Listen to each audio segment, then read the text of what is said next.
will get rewarded too, and you look good. Thanks. I like this look. I'm a sucker. Give me a blonde lady in a tank top, blue tank top. That's pretty much here right there. You know what? So there you go. Never say I don't know what makes you happy. Yeah, I guess so. I guess that's true. There's so much great stuff out there. So much great stuff. And I don't even know where to... It's upsetting me that he's not falling asleep for his nap. Do you want me to have James take him upstairs? Yes, please. Okay. Hang on a second. Dun, dun, dun, dun, dun, dun. Unless we can give him like 3 more minutes. Allison and I just saw watched The Sound of Music again a couple nights ago. Great movie. It is. I forgot how emotional that was when he hears the kids singing. Mm-hmm. And the kids all looked at you because you were crying, but I was also tearing up, but they were distracted by you. I know. They made fun of me. I just think like people have sensibilities and don't want to hear can you look at your a brother, baby please? Tell him I crying need him. the whole podcast. Come down! Mm-hmm.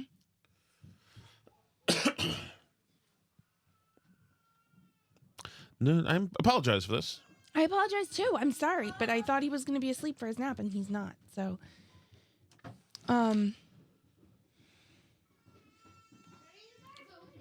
James. I hear 18 people, but I don't see that one person yet. James? James! He's right there. James, he's supposed to be napping, but he's not napping. Can you take him with you?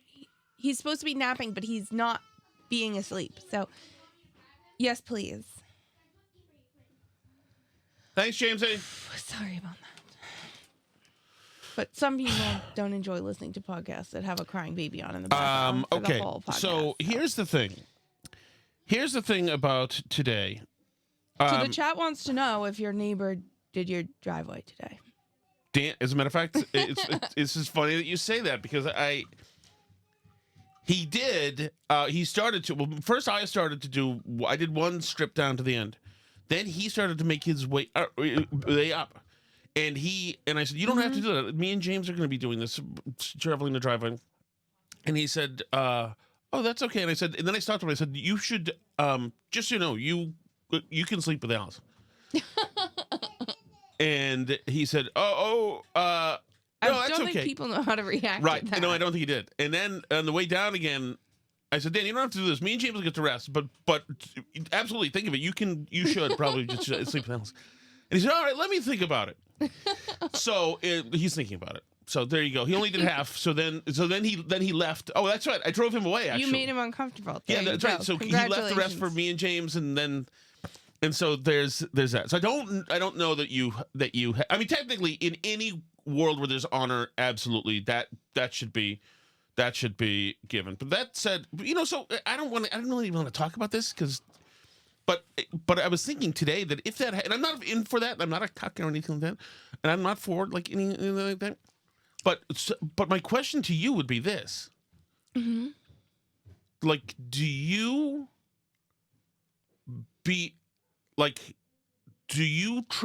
try to like perform really well? Because if so, there are downsides to that. I don't. You know what I mean? Because if you did, then things would get complicated. I mean, really, it should. Yeah, I'll try and suck at it. Yeah, I think that's what you would. Okay. I think that's what you'd. I'll do it dutifully and unenthusiastically. That's what you'd want to do. Because imagine like he was terrible. And we're living now next to that. So it's good for you to be terrible. Good point. True. So no feelings are hurt. Let's just a bad off. Yeah. It's a bad off. There was a friend of mine who was dating somebody. He was hooking up with her. She was really attractive. Mm-hmm. And she always thought that I was very hilarious, funny. But she was with my friend who was attractive. And little did I know that she had been talking to him. This is 24 years ago. She had been talking to my friend, and she said, I kind of want to just really just make out with Tom and see what it's like. And he was like, go right ahead. Because it was obvious that she liked him, whatever. I had no idea of this. Mm-hmm. So she came down. We were in my apartment in Beacon Hill. She came down, and she's like, we should go to the Pecky to get more beer. And I said, okay. So we go to the Pecky, which was really like a city block away from us, and get more beer. And for some reason, we had been like day drinking or something, all of us. And for some reason, she said, oh yeah, for some reason I decided it would be funny. And this is like 25 years ago, so I am in my late 20s. I decided it would be funny to the case of beer that we got to kick it all the way home. Up the cobblestones, up the bricks, up the whatever, all the way through this tunnel. Everyone loves the old kicking the beer bit. Right. So through this tunnel that, if you guys are familiar with Beacon Hill and Charles Street, the street parallel to Charles, a street called, is it Phillips or whatever? I forgot which street it is. Anyway, there's this tunnel you can go through right near the Beacon Hill pub that gets you back there, which is near where I lived. So I kick it the whole way, and she was dying laughing. And I was laughing too, and I just thought it was like funny. And she's like, she thought it was just so, because I just kept kicking me with my foot, and I don't know, it was just one of those moves that she hit her, and she was funny, and she was pretty, and she was laughing. So she's also a cool person. She's in media right now in Boston. So we get close to the gate of where we lived in Beacon Hill, and she said, I want you to kiss me right now. I want to make out with you. And I said, you're with Mike, who's a bunch of you guys have known. Who's my friend. And she said, that's okay. Me and Mike already talked about it. So actually, you guys know all these people. Does that not like kind of take the fun out of it? If it's like she's telling you he said it was okay, like wouldn't it have to be like the frisson of danger, thinking that you were doing something illicit? Well, maybe, but I also didn't need to be immediately drawn into a huge scandal where I was having to count lies and make sure, like, I was like, so I said, okay. And I decided that I couldn't, like, this was like so I kissed her, but I was very guarded because I didn't want to, this is Mike's girl. You didn't want to have chemistry with her. I didn't want to have chemistry with her. It's also Mike's girl. It's also like, I'm not going all in to like, into whatever. She's very pretty. Thank goodness for her you held back. So listen to this. No, Who could resist? So this is, so I was like kind of modest about the whole thing, whatever. Mm-hmm. And when we got in, she went and saw Mike and said I was terrible. And like, I wanted a rematch with her. I wanted a rematch with her for 20 years. I was like, how dare you? I do the right thing. I fall on a grenade in a sense, and I get judged for it forever. Mm-hmm. So she'll know people who like who say, oh, and who's that? Oh, that's Tom. He's not a good kisser. That's not fair. That's why you got to look out for things. You got to think about these things. Think about it ahead of time, yeah. You got to think about these things. Mm-hmm. My goodness. Oh, all right. So there's so much good, awesome stuff happening right now. Yeah, it's, I mean, I was all excited to talk about the J.D. Vance speech, which that was a couple days ago, but it's like all anybody's talked about pretty much. Well, yes, it's put shivers through the spines of our European allies. Yeah, everyone's terrified. If you don't know, this chilling speech that he gave. Yes, this is what the left media, the traditional media, the now irrelevant media, this is their reason for existing right now, is to let you know that J.D. Vance went over there and sent shockwaves through our European allies for what he said, which is essentially... Essentially, he said freedom of speech is good and should be one of our shared values, and it used to be, and I hope it becomes one again. Basically, is the summary of the speech. Right. That's exactly right. So let me find, maybe this will be the one right here, this cut. And sounded delighted that the Romanian government had just annulled an entire election. He warned that if things don't... Jesus. Calm down. And sounded delighted that the Romanian government had just annulled an entire election. He warned that if things don't go to plan, the very same thing could happen in Germany, too. Now, these cavalier statements are shocking to American ears. For years, we've been told that everything we fund and support is in the name of our shared democratic values. Everything from our Ukraine policy to digital censorship is billed as a defense of democracy. But when we see European courts canceling elections and senior officials threatening to cancel others, we ought to ask whether we're holding ourselves to an appropriately high standard. So he essentially said, delighted. And unfortunately, when I look at Europe today, it's sometimes not so clear what happened to some of the Cold War's winners. I look to Brussels, where EU commissars warn citizens that they intend to shut down social media during times of civil unrest the moment they spot what they've judged to be, quote, hateful content. Or to this very country, where police have carried out raids against citizens suspected of posting anti-feminist comments online as part of, quote, combating misogyny on the internet, a day of action. I look to Sweden, where 2 weeks ago the government convicted a Christian activist for participating in Koran burnings that resulted in his friend's murder. And as the judge in his case chillingly noted, Sweden's laws to supposedly protect free expression do not, in fact, grant, and I'm quoting, a free pass to do or say anything without risking offending the group that holds that belief. And perhaps most concerningly, I look to our very dear friends, the United Kingdom. Because it's really incredible to say that free speech is a value, but it doesn't include like speech that offends people. Right. Because that's obviously you don't have free speech for speech that everyone likes and is comfortable with. Mm-hmm. There's no need to have freedom of speech as a value or a law or anything else if it's only for speech that everybody likes. Because literally nobody thinks you should be in trouble for saying things that everybody likes. Of course. So if you only say things that are popular, you don't need freedom of speech. Freedom of speech is explicitly designed to protect speech that is unpopular. Of course. But it's like they all forgot that and think freedom of speech is like only supposed to be for speech that's not controversial or that nobody would ban anyway. Well, that's exactly right. Of course, these people don't have a First Amendment, you know. Right. But you're absolutely true, and all of this stuff this is all, and it's very progressive, and it works the same way here. Mm-hmm. This is all speech is violence. Speech is violence. Speech is violence. We can't have you speaking certain ways, especially to marginalized people, especially to those people who we've done historically bad things to around the world, out of because the East India Tea Company needed their port or whatever it was. The speech is violence, but the stabbings and terrorist attacks aren't exactly. Violence. We had that coming. That's precisely right. And it's really powerful the way he gives this speech and gives all these specific outrageous examples of things that literally happened, because there's so many people in Europe, I don't know why, but you know, the Trump election is surfacing a lot of feelings amongst our quote unquote allies across the pond and directly to the north of us. Mm-hmm.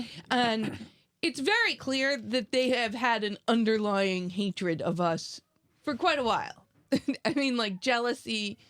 Oh, totally. All kinds of problems they have with the United States, which is fine. You know, it's not a popularity contest. No one really cares. But it's interesting because whenever you bring up that, like, America is the freest country in the world, and they'll say, like, oh, yeah, like, Europe's just as free. Canada's just as free. How are we not a free country? Like, you don't have any examples of how, like, we're just as free. You can do... But they're, like, literally throwing people in prisons in all these places. Well, it's like Canada is, like, killing off people who are on the welfare rolls with assisted dying. Like, it's It's madness. These countries are not free, and he's giving the specific, undeniable examples. And we're going to get to some of the trans stuff in a bit, but you know, Canada is coercing people to play along with the fake trans thing, and if you don't, you're going to lose your freedoms. You're certainly going to lose your job and your livelihood, which is why I think Peterson moved out. I think he's gone now because they're going to just tear him asunder. Yeah. Because he's not playing make pretend with people. And that's what these fascistic places do. Well, yeah, and I think that honestly the only reason England hasn't totally gone the same way on the trans stuff is do to the sole influence of J.K. Rowling on that issue. Because on the trans stuff, yes. Right, because she's a huge socialist, obviously, but she is one of Britain's most influential people culturally. Mm-hmm. And her stance on that issue, which has been a stance that has brought her nothing but hatred and dislike from people in her own political party and her own political allies, and had people attack her and saying they're going to stop buying her stuff and all these things. That I think honestly has single-handedly changed the tide of that issue in the UK, I believe. Huge amounts. I also think that there is a certain there are English traditions in nationalistic customs that the English are proud of, and they don't want pride away from them. So, for instance, well, some people in England are proud of. Yes, but I think it goes across culture. Mm-hmm. So, as much as the Beatles hated the English, the warlike stance that the Romanian government had just annulled, as much as the Beatles were angry at the politics coming out of London, mm-hmm. and were angry at some of the history, and gave back their MBEs, their members of the British Empire, back to the Queen because of the war and strife in the late 60s, etc. Mm-hmm. They still would meet together and have tea and honey. They'd still do very English things. And I do think that there are some core English traditions, etc. When you see some of these monsters who are disrupting that and I think there's a patriotism still, right, for some people. Now, it's not, women of, I don't know, whatever part of London is like Cambridge, maybe the whole thing is, who feel guilty, and feel that they have the rapings and murders coming because of histories of colonization. Well, then maybe not. But there are still some sane people out there who really want to have a life here and who have seen, oh, I see, that's why we don't import Pakistan. Mm-hmm. Because to have entire neighborhoods turn into Pakistan isn't good because they don't have our values in Pakistan. They're not doing the tea thing. They're doing the rape thing. Right.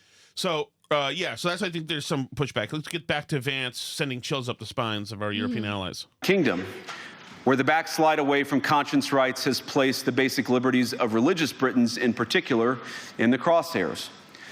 A little over 2 years ago, the British government charged Adam Smith Connor, a 51-year-old physiotherapist and an Army veteran, with the heinous crime of standing 50 meters from an abortion clinic and silently praying for 3 minutes. Not obstructing anyone, not interacting with anyone, just silently praying on his own. And after British law enforcement spotted him and demanded to know what he was praying for, Adam replied simply, it was on behalf of the unborn son he and his former girlfriend had aborted years before. Now, the officers were not moved. Adam was found guilty of breaking the government's new buffer zones law, which criminalizes silent prayer and other actions that could influence a person's decision within 200 meters of an abortion facility. He was sentenced to pay thousands of pounds in legal costs to the prosecution.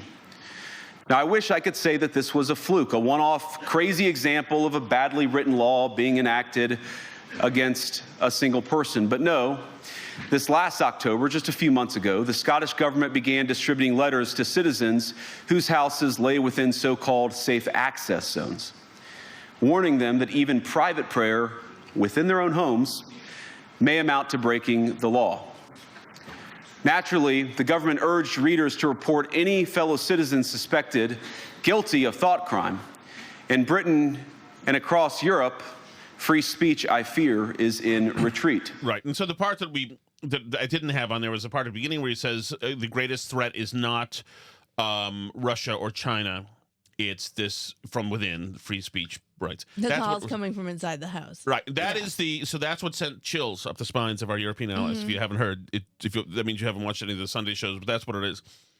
So, it was really, it's so funny how they do this too, because they overreact to the sort of like most tepid, like gentle criticism that anybody could make. Like, we love you guys so much, and you're our allies, and we share values, and we can't wait to go into the future with you together.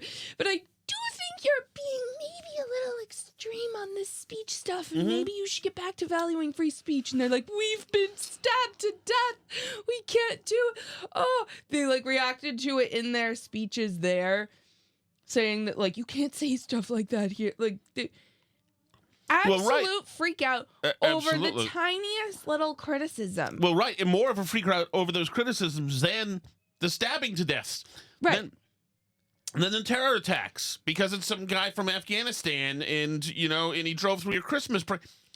It's like these leaders these leaders are out of touch. Keir Starmer is a psychotic. These people should not be leading anything. Yeah, it's like De Blasio was better than these people. These people are sucking their softies, and one thing that makes the Trump administration different is that we're seeing that we give these people cash gifts every year, and the Trump footing is, you're going to listen to us, and we're going to go and we're going to bitch and moan about you. Keep the entire world afloat, and it's like the same thing with Zelensky, who had him on. He was in Meet the Press for about 56 minutes. Oh, forever. The long thing about how Ukraine doesn't have to accept negotiations made by the United States and all this stuff, and it's like the only reason there still is a Ukraine right now, you ungrateful piece of bleep, is because we're funding your entire effing project. Right. And by the way, they would not have had this guy. Honestly, it's so ridiculous. Right? It's ridiculous for him to come out here and say, I don't have to accept what the United States says. We're Ukraine. Like, no, you're Ukraine with our weapons and our money and our training. And with us running your municipal governments. Yeah, we're funding your entire country to exist right now. Like, it's so nuts. Like, we are, you and me, like our friends in the chat here, all of us, we're keeping Ukraine a thing. So if we say that we're going to negotiate, then we're going to freaking negotiate, because there's no Ukraine without us. But this like weird act, it's like as a parent, when you have a child that's like, no, I'm going to make my own decision. And it's like, you're eating my food and here in my house, and like I drive you everywhere. Like there's no ultimatum. Well, like, right. You know? But the media is desperately, she spent, or it might have been Brandon, I forgot which one it was. No, it was Kim, it was the Kristen Welker. She spent 48 minutes asking Zelensky in many different ways how badly Trump was letting him down. Because she just wants that nugget to say, see, now do you see? Now we're abandoning this bulwark against Putin, who's going to go into... Because the left doesn't care fundamentally about Ukraine and Putin and all of this.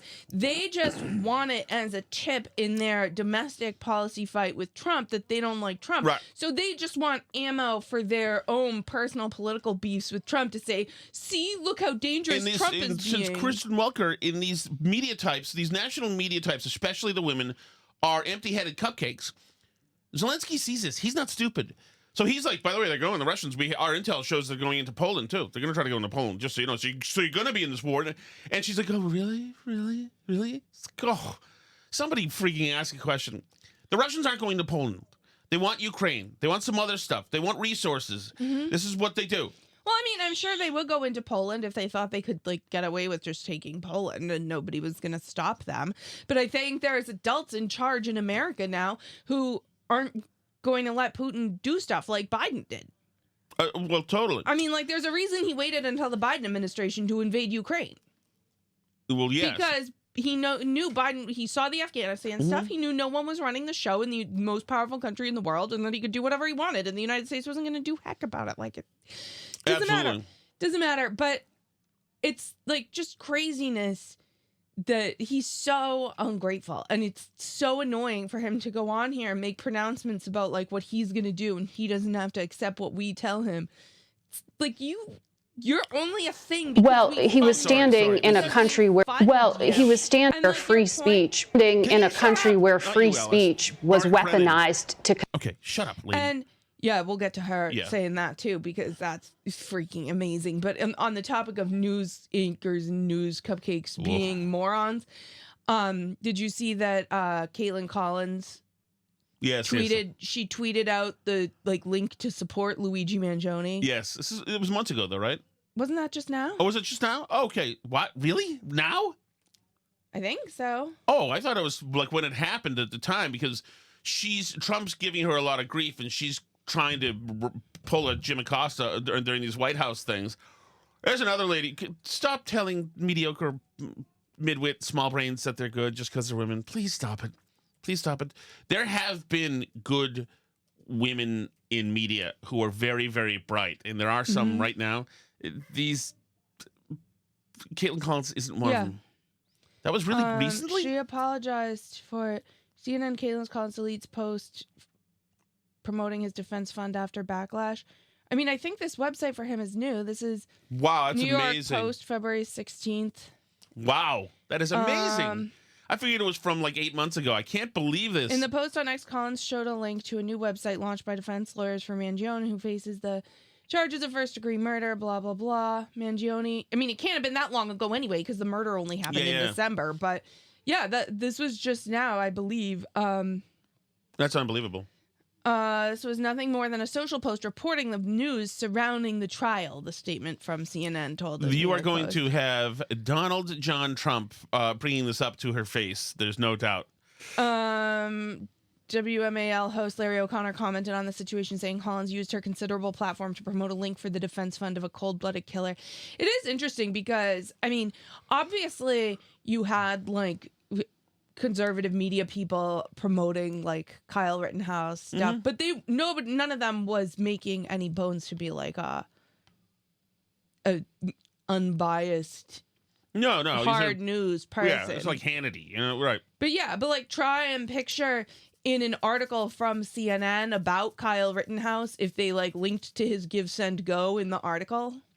Right. Like, when would that ever happen? Of course it wouldn't happen, right? So it's just fascinating. And I think the whole thing with GoFundMes is a huge ethical pitfall for journalists anyway, because even these local news things, when they post ones for like local human interest news stories, a ton of the time those turn out to be total BS. Like Turtle Boy makes a bunch of articles debunking various ones of those. Wow. Of like single mom of 6 kids needs like blah blah, and it turns out they're like stepmoms who have no custody of any of the children or whatever. Like it's all like, and so if you write a local news story all over the place on social media. But one sec, let me finish my thought, because if you write a local news story and you include the link to the thing, like you really are promoting it. And if you don't do more serious fact checking, just because it's like, if it's just a silly human interest story, you don't always like, really check into these people making these claims. I mean, you probably should, but maybe you don't. And like, then they end up promoting scams. And like, honestly, the fact that she would do that with somebody who's a literal murderer. I was on that website a little today because I was looking at this website the defense attorneys have set up, and they're like, oh, like, we plan on fighting all these unprecedented charges. Really, wait, is it unprecedented to prosecute people for murder? The guy's on video shooting somebody. Like, what? What are you talking about, unprecedented? Yeah, he's on video shooting at somebody, and then he's on video in Starbucks smiling to somebody. I'm pretty sure murder charges are not unprecedented when you murder people. Right. Like, I don't know. The only chance you think those lawyers, Alice, are looking to get paid in full? Yeah. Well, that's why they're promoting the GoFundMe link for him and explaining to people how to mail him. Obviously, people are writing him gazillions of letters. There's like, people holding letter writing meetups for Can we him. get back to... I think I was going to say one more thing about it. Oh, but also, like, beyond that, the kid's freaking rich. Yeah, Make his rich But I'm finding all over Facebook. Mm-hmm. Have you seen this too? Like in towns around us, people asking for people to shovel their driveways. Yeah. It's all like Bill has chemo and he can't get out there, or like I just had a hip replacement, or it's just some of them are like you said, these single women or women who seem to be suddenly single. Who are like, it's just me and I have to watch the kiddos, so I can't get out there. Is there anybody who can, what is happening here? Is this a slow entreaty? Are we becoming this society where if you're a woman and like available, even if you have your own brood, where this is like 1750, it's like, she seems young enough, fertile enough still. And so is that it? It's very interesting. It's very interesting. Still, none of these people had Dan come over and into their driveway for them. Although I did lots of work today, which means I should probably be rewarded for it. Oh yeah, okay. So that's the other thing. Let's get to Rubio. This is Rubio on with Margaret Brennan. She's just fantastic. You can't teach this. This is fantastic. Well, he was standing in a country. She's talking about Vance saying all this stuff in Europe, Vance saying, like we just played in Munich, that they need more free speech there. Well, he was standing in a country where free speech was weaponized to conduct a genocide. And he met with the head of a political party that has far-right views and some historic ties to extreme groups. The context of that was changing the tone of it. And you know that the censorship. You know that.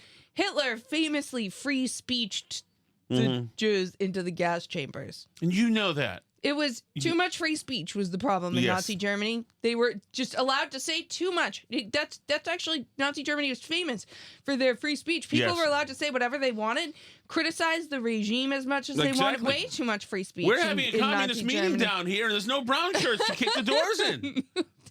What? Changing the tone of it. And you know that the censorship I have to disagree with was you. specifically about the right. No, I have to disagree with you.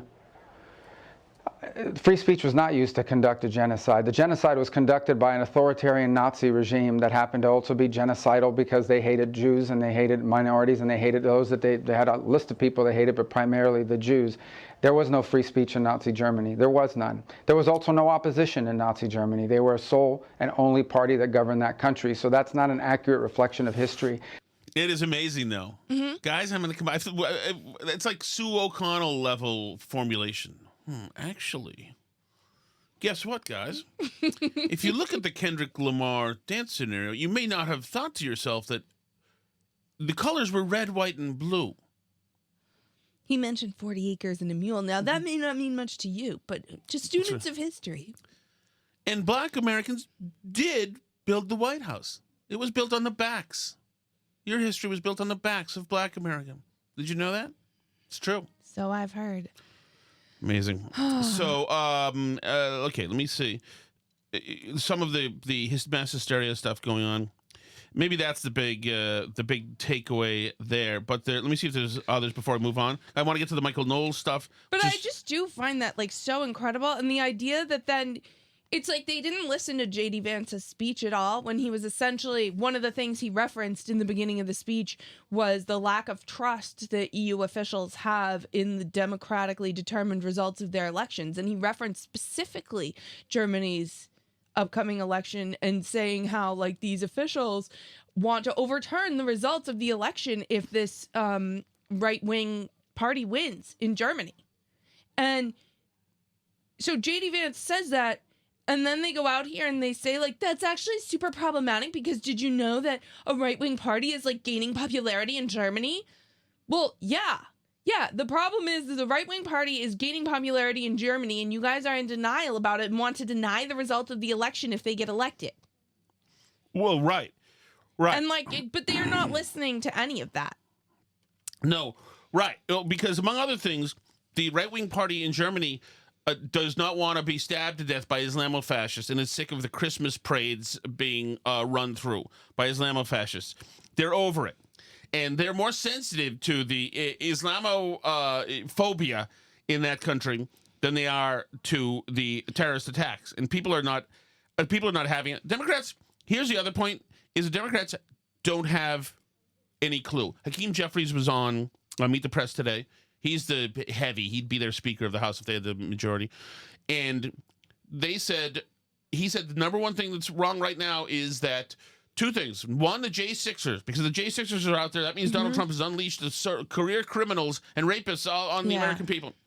And then he said also prices. Prices are still very high, and Trump lied and said he'd do something. So essentially, the Democrats having no vision, right, no innovation, no strategy for the future, just said, okay, how did Trump beat us? Okay, let's steal those things and say that he didn't do it either. Right. So, yes, Trump is the one who has the crime running through the street because 600 January 6ers have been distributed throughout the country. And all the prices, see the prices? Yep, it's inflation. Get the I did that stickers going. It's like you can't beat this guy by running his campaign against him. It doesn't work. Well, yeah, and what are they going to do? What's the plan for when the economy does get strengthened and, you know, whether prices come down or people's purchasing power goes up? It's really a moot point, right? If we grow our way out of the inflation by making people's productivity and thus their wages higher over time, you know, whatever that is, if you make people feel the purchasing power in their pocketbook, like people during the first Trump term, they went in skeptical of Trump on the economy, especially. If you remember, the Dow tanked right after he was elected, right? And people went in skeptical, but people liked the Trump economy because they literally liked the Trump economy. Now, the Democrats think this is some kind of like messaging success by Trump, but it's actually just he made people's financial lives feel better for them. You know, until COVID happened, right? Which is really better. Why he lost that election. But it was a real effect that people felt. So now if Trump coming in now has that effect again, where people start to feel in the next 6 months to a year some kind of financial relief, whether it's because they're making more money or the economy is doing better, there's more in their retirement account, their house is worth more, and they're able to buy stuff at the store again with their paycheck without feeling like they're out of money. I can tell you one thing, if Trump brings my energy costs down, there will be a lot more money in this house to buy groceries. Absolutely. And that's the point, is that Biden got in there, and immediately the progressives took over, and he did all the boutique stuff for the progressives, killed the energy sector, well, they built windmills and all this crap giveaway, which was hugely inflationary. And they looked at you, working Americans, they said, we're taking your pickup trucks away, and we're taking your money, and we're going to give it to these spoiled college kids with master's degrees over here, the ones who hate America and hate you and hate Jews, and we're going to do it. And it's like, you think America saw that and said, F you. It was, and even Democrats saw that and said, oh, wait, the whole story about Democrats being for the working people, making sure we get a chance at the American dream. Oh, no, that's not operable anymore. So the spirit of what was the spirit of the Democratic Party was belied completely by these last 4 years. And it was much like the spirit of the demise of the Live Strong bracelet, which 20 years ago, every alpha man and female in this country had the Live Strong bracelet. Live Strong bracelet was a sign of overcoming incredible obstacles. It meant that even though you had suffered through cancer, et cetera, cancer, you could do the impossible and be the greatest cyclist in the world, no matter what. Then they found out the guy was blood doping and everything else, and was a total fraud. And then nobody ever thought of wearing a Live Strong bracelet anymore, because all credibility of it has been shredded. It's now a toxic timestamp. It got Bud Lighted before there was getting Bud Lighted. Bud Lighted itself. You're right. That's what Bud Light did. Yeah. And so, like, they're gone. There's no, that Democratic Party, the story that you would tell. Right. And they've been pushing people away anyway. Even 8 years ago, you know, when you had that lady on all the lady who does all the abortions up there with her white suit, with plenty of other women with their white suits. And now you've gayified the freak out of the party. And why would any guy want to be any part of this? Well, right. And I mean, obviously, I'm not a big Michael Moore fan, but that was like a message that had energy behind it and was populist in the Democratic Party. Certainly, like when I was in high school, people thought the Michael Moore movies were brilliant, and the, you know, all the stuff about Flint, Michigan, and people like related to this stuff. And this was, you know, a message that had broad appeal. They have nothing like that now. No. Everything they do is a huge joke. No, Michael Moore, Roger and Me is the story of Trumpism. Well, it is now, in retrospect. No, like, absolutely is. And I mean, like, it's not an accident that, you know, Bernie Sanders was kind of beating Hillary Clinton in a lot of those Midwestern Rust Belt states. And Donald Trump took a lot of those positions. The, like, NAFTA skepticism used to be on the left. In this country. I mean, that was the position. The right was free traders. Well, right? Trump's saying, bring those factories back here. Even him, even just saying that. Yeah, just saying it. He sounds like a union guy. Bring those factories back here. Want American manufacturing back? It's like he spoke to those people, right? And the left said they hate it because the country's less white. That's why those stupid people are clapping for Trump. Okay, yeah. Not only abandon all of their core issues, but call them racist too. That's great. Well, and not only did they. It's also completely unpragmatic in any way because they concluded that their voters were abandoning them because their party was getting too ethnically diverse, which is nuts to start with. But in answer to that, instead of like moderating any of their like progressivism points or anything, like any of their they started trotting out like weirder two-spirit Native American guilt-tripping land acknowledgement, sassy black women who were obviously DEI hires. Like they were like, people don't like us because we're too crazy and diverse. And then they're like, but let's amp that up to 110%. Yes. Like, what are you doing? If you think that's why people are abandoning your party, they just like have decided that that's the only direction for them to go. We're doubling down on this. And you're racist if you don't like it.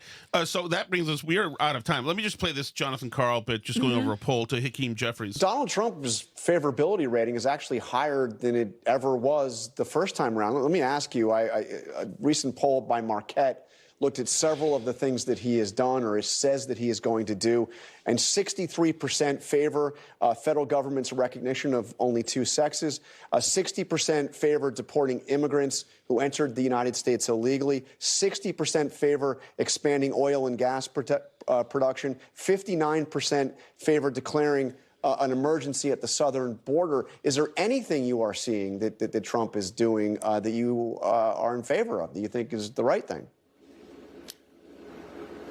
Let me say, as it relates to all of those issues, we're just at the beginning. Well, but you're talking about prices at the grocery store. We're just at the beginning, huh? They have no answers.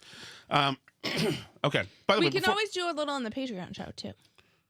Yeah. I do want to say about the... I do like what Hegseth is doing. He got over his skis on the Ukraine thing. Fine. They walked it back. But I like him being out there. I think he looks good. I like him jogging with the troops. It's good for morale, which desperately the armed forces need. As far as the Eric Adams thing and them, that was huge in the news today too. Not since the Saturday Night Massacre, the Nixon administration. These news people not gotta stop. I know it was their heyday. They gotta stop talking about Watergate. You know, Watergate was at least 52 years ago. Stop it, okay? But so they Pam Bondi, they cut off the persecution of what's his name, Eric Adams, the mayor of New York, who's obviously corrupt and was taking bribes and this and that, whatever. But so are all of them. Sure, well, that's fine. So, but Trump, very much up front, just cut it off. Now Tom Homan's owns him. It is parading him around to different meeting places because they want him to be a hard guy on immigration. That's what the left is suggesting that they're doing, accusing him of it, and that is absolutely what he's doing. So now they're saying that a bunch of conservative prosecutors are quitting now because they're trying to coerce them to bring this in front of a judge and say, we can't find any good reason to prosecute them. Of course, they did attempt to prosecute Eric Adams, not because he was corrupt, because they don't care about that, but the Biden administration obviously was prosecuting him because he was speaking up on immigration to get him to shut up. In the same media made no noise about that. So they created a situation where he was open to now be manipulated by Trump for ending the politically motivated prosecutions. You know, he wouldn't have any reason to be grateful to Trump if you guys hadn't politically persecuted him to start with. I completely agree. And I do think that it's unethical for them to do this. But then again, the Biden administration was totally unethical. And this isn't whataboutism. What I'm saying is that you destroyed the credibility of all of those prosecutions. And that's why anything that Biden did, just reverse it. I don't care. Anything that happened under the Biden years. So, yes, I think it probably is unethical. I think Trump knows about it. He said, let the guy go. The Pam Bondi said, okay, we're letting him go. And they can also, by the way, they've got him on a leash now because they can always re-prosecute him.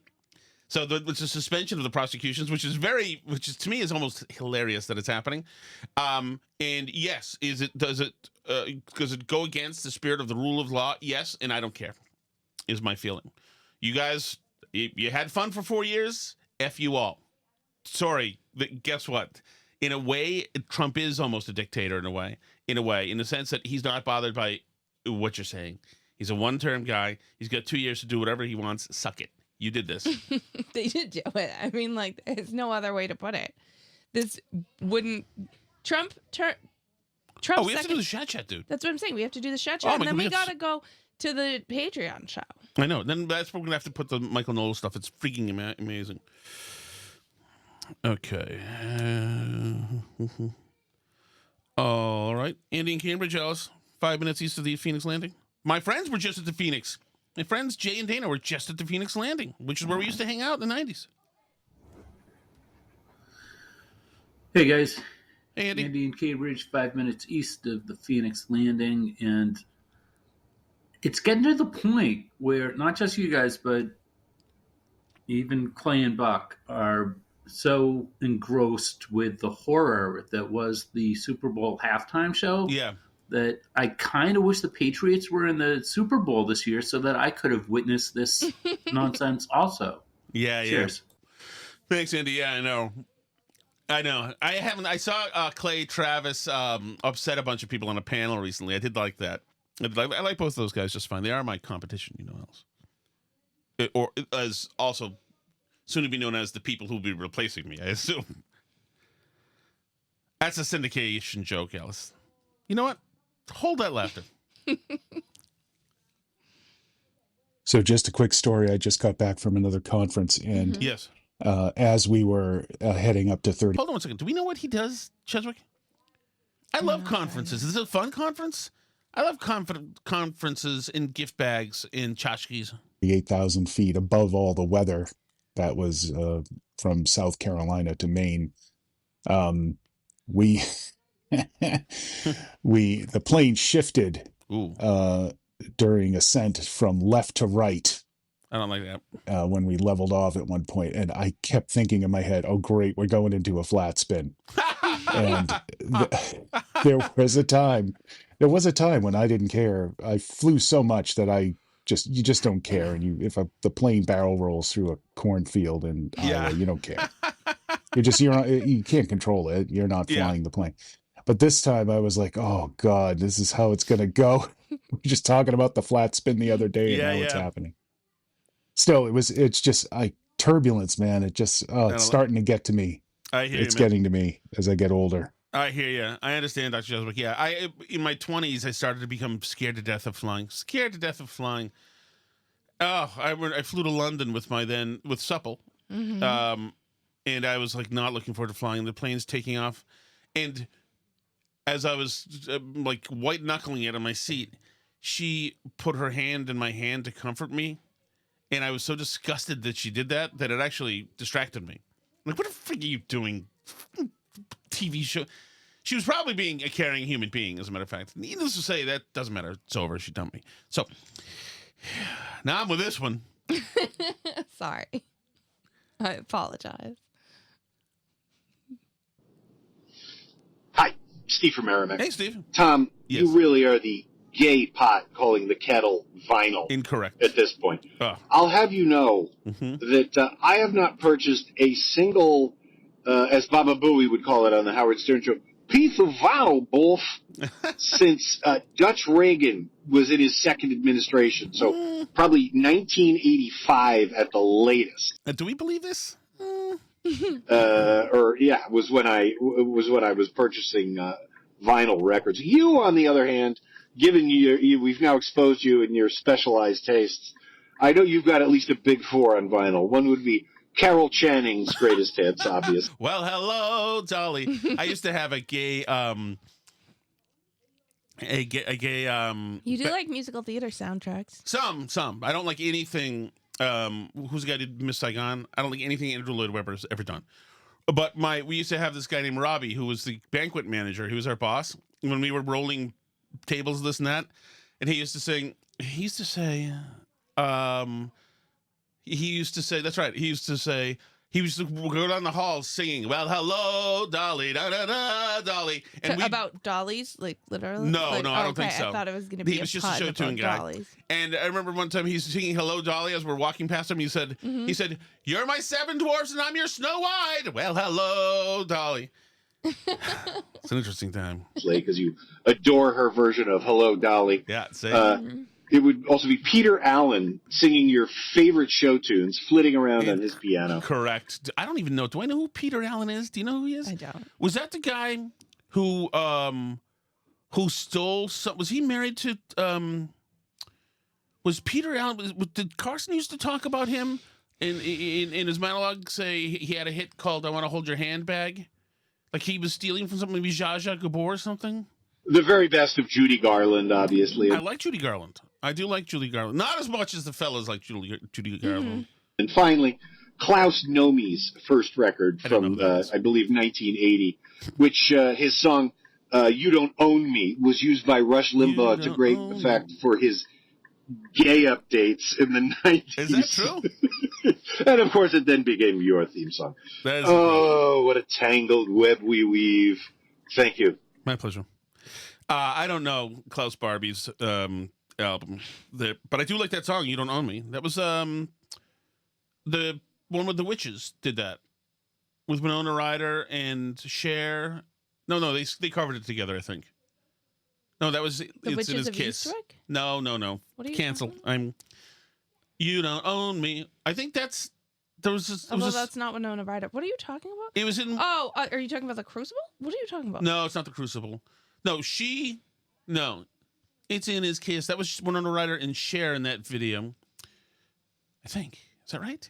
But You Don't Own Me was in a video. There was a video for it, a cover where all these 3 ladies are witches, but it wasn't the Witches of Eastwick. I think Winona Ryder was in that. I don't know. If you're going to the bar to trivia tonight and you hear a question about any of this stuff, I would go not. With Tom's yes, do not answers. moor yourself to any of this. Okay, Tom, your time signature thing, terrible. Yes, What? it was. Yes, it was. What do you mean? Not even remotely close. What? But I dislike Oasis. Here we go. Not a huge fan. A couple of their songs were okay. I hated that whole pop heroin chic thing bullshit. Correct. From way back. Couldn't stand it. But they are Yes. from the same place Yep. as the Beatles, and influence trickles down all the time still. I dislike them. They're rubbish. But don't do that again. What? Okay, you have the time signature ability of a cat with brain worms. Oh, I see what you're. Okay, so I played out of college, money spent, see no future, play no. So sadly can't wait. It's all the same chords. But yes, I did not cue that up, and that was highly unprofessional. True. Highly unprofessional. All right. Secondarily, gas prices, natural gas prices. Remember, Maura Healey killed a pipeline that was supposed to come through Massachusetts, and she bragged about it during her campaign. Way to go, Democrats, always thinking of the future. Yeah. Yeah, Yep. not everybody's future, just some future, some bizarre progressive future. And if you remember, during Deval Patrick's administration, they were trying to get that healthcare website up and running. And it took 10 months. Yeah. The woman who was the head of that department actually quit Sebelius? because she claimed she was going home in tears every day because they couldn't figure out how to get it running. And I had free healthcare for a year because I was out of work. And the governor said, we'll just cover everybody who can't get on the website and sign up. What a rare treat, spending other people's money to cover your own ass. Isn't that terrific?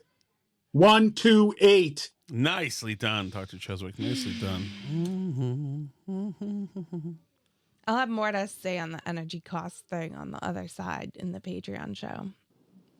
Hi, Steve from Merrimack. Hey, Steve. Tom, you really are just delusional with your musical takes. Incorrect. Was I the only person in the audience who listened to you play a clip of the Beatles and then a clip of Oasis? Yes. And expected us to think it was similar? It was absolutely completely dissimilar. Incorrect. And the fact that you chose to sing the Beatles chorus over the Oasis song made it even more glaring. No, it's like C, like E7, F major suspended 7. I bet you Morgan knows. These chords are all the same. I mean, there's only so many chords.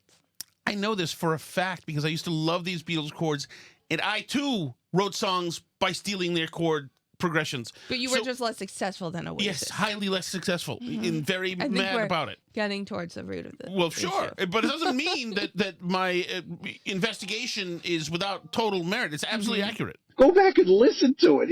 You're terrible. Well, I was off key, okay? I don't do a lot of that, music forensics, during the podcast. Oh, my God. And then, But it's so funny. Steve is so sensitive because his Oasis got, he's going to see them in concert? Oh. The other thing, too, is, you're a purist. Oasis ripped off the Beatles. Correct. They ripped off the Kinks. They ripped off... Well, let me ask you a question, pal. Yes. Who did the Beatles, the Kinks, the Stones, the Who? Who did they rip off? The Beatles were influenced very publicly and loudly by Buddy Holly, by Little Richard, by Chuck Berry. We just talked about that the other day. Well, right. They were influenced by even Rory Storm and the Hurricanes. John Lennon got influenced a little bit by Sinatra here and there, which is, I think, what Please Please Me was. Paul, and then one of the reasons the Beatles are hard to duplicate is because Paul's father was like a barbershop quartet kind of guy who had all sorts of jazz and, other roots. So the Beatles were influenced by a lot of people, including Carl Perkins and Eddie Cochran and et cetera. But they're very loud about this. As a matter of fact, you can tell how influenced by some of these people they are, is that they did covers of the songs. So if Oasis just did out of college, money spent, then they wouldn't have to do their thing. If they just covered the Beatles, that's all they really ever want to do anyway. I do have to say, the most effective joke about this was in that Yesterday movie when he's like, in the movie Yesterday, the premise is that he wakes up and nobody else has heard of the Beatles. And, he's Googling to try and see like what else is missing. And he searches like the Rolling Stones, they still exist. He searches like all these other bands, they still exist. And then he searches Oasis and they don't exist. Oh, that's hilarious. Remember that? That's hilarious. Like, without the Beatles, there would still be a Rolling Stones, but there wouldn't be an Oasis. That's totally true. Oh, that's great, Steve. I bet you Steve is a Kingdom Come fan. That was a cute movie, though, Yesterday. Yeah, Alice, I'm talking, I'm battling here. Do you know the band Kingdom Come, No. Alice? Kingdom Come was a rip-off band. A lot of this happened in the 80s of Led Zeppelin. There was a lot of that in the 80s. Led Zeppelin highly influenced heavy metal, maybe even invented it. But so Jimmy Page of Led Zeppelin, you know him as a guitarist of Led Zeppelin, probably. Are you familiar with Jimmy Page? I'm not a big Led Zeppelin person. Can you name any other member of Led Zeppelin? No. Okay. Jimmy Page called them Kingdom Clone. Kingdom Clone. Because they're cloning them. But I'm sure Steve saw them in concert. He has the vinyl. I'll tell you, every freaking black blues musician in the Delta, they have to thank for all of their chord progressions and especially topics of their... Well, hold on here. If we're talking about blues, we're talking about 3 chords, right? This is the 12-bar blues, Alice. 1-4-5, right? 1-4-5? But yes, the Beatles, Paul's out there saying Kansas City, hey, hey, hey, left and right, and they covered these songs, lovingly covered these songs. Because, and by the way, The Who's tagline when they were first really popular in the 60s was what? I don't know. Maximum R&B. Where was R&B invented, Tom? It wasn't in London, England, or at Brighton Rock. So they all build on the shoulders of giants. And just deal with it. My God, you're so silly. That's not this is not building on the shoulders of giants. This is copying, stealing directly from these people. That's what it was. I can't believe who would give a defensive Oasis. I tweeted about this. Oasis just stole from the Beatles. Sha-la-la-la-la-la. Counting Crows, which suck, stole from Van Morrison. And what was the third one? Oh, Nirvana. I mean, Bush, of course, was just a Nirvana ripoff. Oh, God. Ridiculous. Thank you so much for listening. Thank you for the chat messages. Somebody did say that Stone Temple Pilots stole from Pearl Jam, and there is definitely some of that. I would say, though, that Scott Weiland found his own voice. They kind of did, and that guitarist who ran the band, they kind of did their own things. But yeah, there was some of that in there. True, good point. But flies in the Vaseline, like they had, by the time they veered off. Yeah, that's so true, honey. Thank you for your insights. I love all this great discussion of music together that I don't fully follow, but that's okay. I love all you guys. Thank you for leaving chat messages. If you want to join us for the chat, you can do that at patreon.com/burnbarrel. We're going to head over there right now. If you're watching live, stay there for more.